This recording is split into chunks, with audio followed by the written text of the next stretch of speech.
obviously stuff doesn't go away when one of us closes our eyes, you know, or one of us stops believing. So what discernible path to truth is there in, for example, the Christian worldview?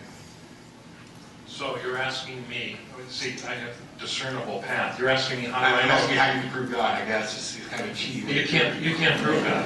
Yeah, you're telling me how do I know how does one know that he thinks is true is really true?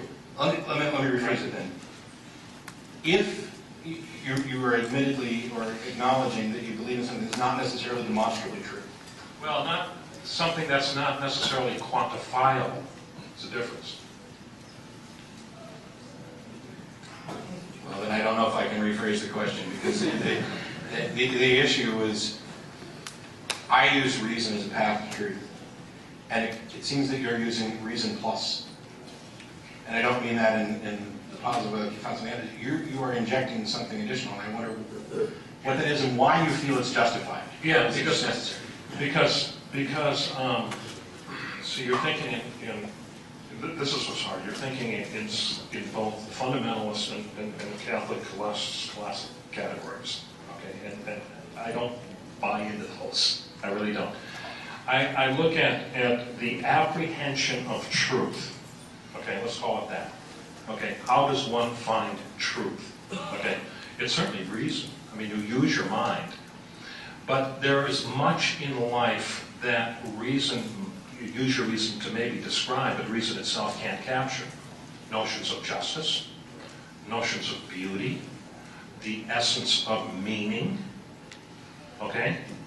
And those are things that are certainly reasonable, I mean, subject to reason, so to speak, but they are also broader than the categories of reason can possess. That's, for example, why we have music. Okay, what is music? Is music reason? No, it's not. But is music reasonable? Yes, but it transcends the very categories of reason because it can communicate something greater than the categories of reason themselves can possess. It's not unreasonable, it's part of reason.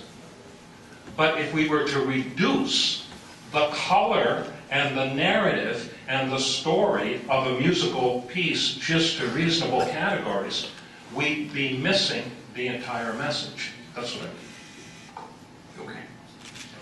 Well, that was a fascinating exchange, and perhaps in the concluding remarks it'll continue, but each side now has 5 minutes for wrapping whatever bow they would like to put on this, and then we'll proceed to open questioning.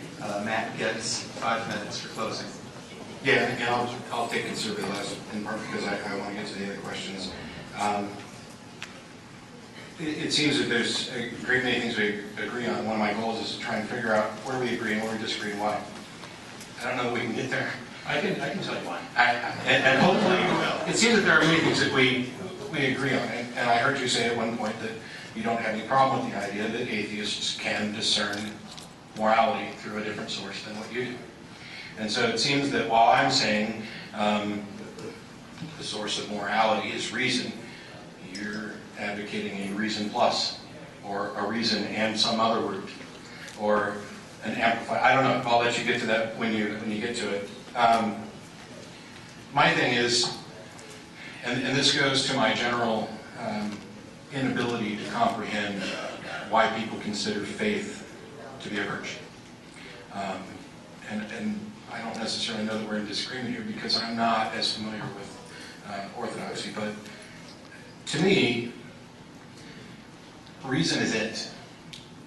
I mean, when it comes to discerning the truth, it's all you have to go on. You can only comprehend what you can comprehend. Your limits are there, and that's the reason we use it for everything. It's the reason we have discussions. It's the reason we set up debates, and I've used the word reason 4 times. It's it. And what we also know is that when people propose alternate paths to truth, alternate paths of discernment, they cannot reliably demonstrate consistent results. We see this in the fact that there are hundreds of religions, thousands of denominations, and schisms all over the place, which, you know, if we were having a different debate on the nature of of God and religion. I'm sure he and I would agree on even more things. And the one thing that, because generally speaking, we both reject every God that's ever been proposed except for one. And my rejection is based on this, in part, on this idea that until it's reasonably demonstrated, I can't see it. Faith is not a reliable pathway to truth. And we know that the secular moral system is, in fact, superior, both in that it necessarily has the interests of the participants in mind. It is internal. It is built on self-correction. Its entire purpose is to build a system that checks itself. It's not easy. Sam Harris lately has been referring to human well-being as the pinnacle goal. And I happen to completely agree with it. Reading Sam's book, it was like, yes, I've been saying this, but I didn't have the language. And he's been called on the carpet for the nebulous nature of well-being, and his answer is to tie it to health. And I highly recommend that anybody who's interested in the subject, regardless of where you sit in the spectrum, it's a good book that will make you think. And I hope that we've both done that as well. But we need to show the people who are adopting these secular positions that to stop.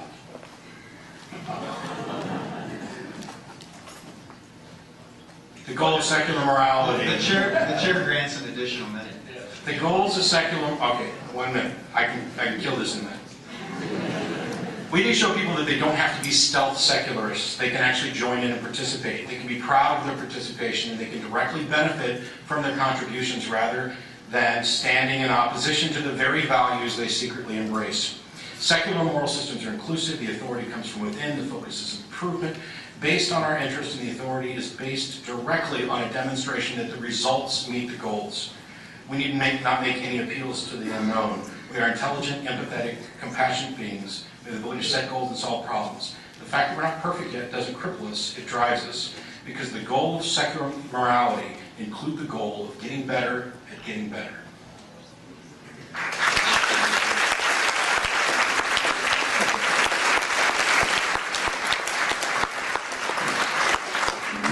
Okay, final statement. See, you're not true to, not completely true to the, not yours, but the atheist presuppositions. Your atheism is a kinder, gentler atheism than many of the new atheists. It is. But that's because there's notions of moral progress, and also there's also an eschatological vision that it can end up in a better place, which I say is a borrowing from Christianity. But I also say, not necessarily of Matt here, but of the atheist project also portends some great danger. Secularism, as I define it, is nothing more than a blindness to the sacred dimension of life. Now, Matt says everything has to be reasonable. I argue that truth really doesn't come to you through the categories of logic. It comes to you through beauty. It comes to you through reading fiction, especially literature. You know, the irony is that fiction, good fiction, is generally truer than nonfiction, isn't it? Because it reaches deeper truths. It comes to you through music. And this is one of the dangers of the profaning of our culture. You know, every place, I was in Borders, actually preparing for this, and they had a whole thing of Madonna songs on, you know, and I said, please, it can only take so much, right? But it's a profaning of culture. It really is, you know, and it's just a slow leveling. And so we lose the magnanimous beauty of human creativity, and it's human creativity that the essential truths come through. Now, granted, it's a messy project. I have no argument with that. And because there's people disagree on what is truth and what isn't, I just say that's all part of the mix.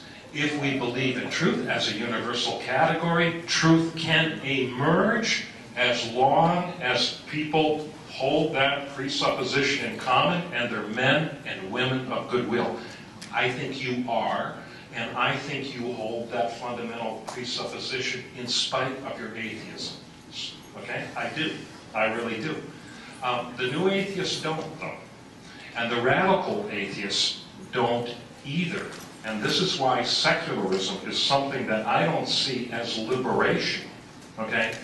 I see as potentially dangerous. To my eye, secularism defined as the elimination or the negation of the sacred dimension of life, and all of life has a sacred character, will, in the end, in historical terms, I'm making a projection here, prove to be nothing more than a layover from one city to the next. And that's what I worry about. Okay? Secularism, it appears to be a road of freedom, and it's presented that way. I'm not so sure it is. I worry that it's going to end up in tyranny. Why do I point to this? I'm not holding Matt responsible to this. I'm not holding all atheists responsible to this. But the atheist project, from the 1900s forward, has been a bloody one. A very, very bloody one. And the historical record is not kind to it. So if secularism leads us to a new city, a new Jerusalem of sorts, where human sensitivity has been reduced to raw logic, and the belief, okay, not the proof, the belief that men and women are nothing more than the molecules that make up their brain, then this vision, this world vision, where truth comes through the flourishing of human creativity and human beauty and human language and the architecture and the music and the literature, it will be lost. It will be lost, because that kind of human flourishing, that kind of human creativity ultimately has its source and origin in the living God, and all of us, I'm speaking as a Christian, all of us were created by Him to share in that life, and our fulfillment is to express that community in our particular human, personal distinctiveness. That's lost. That's the vision that is lost in secularism.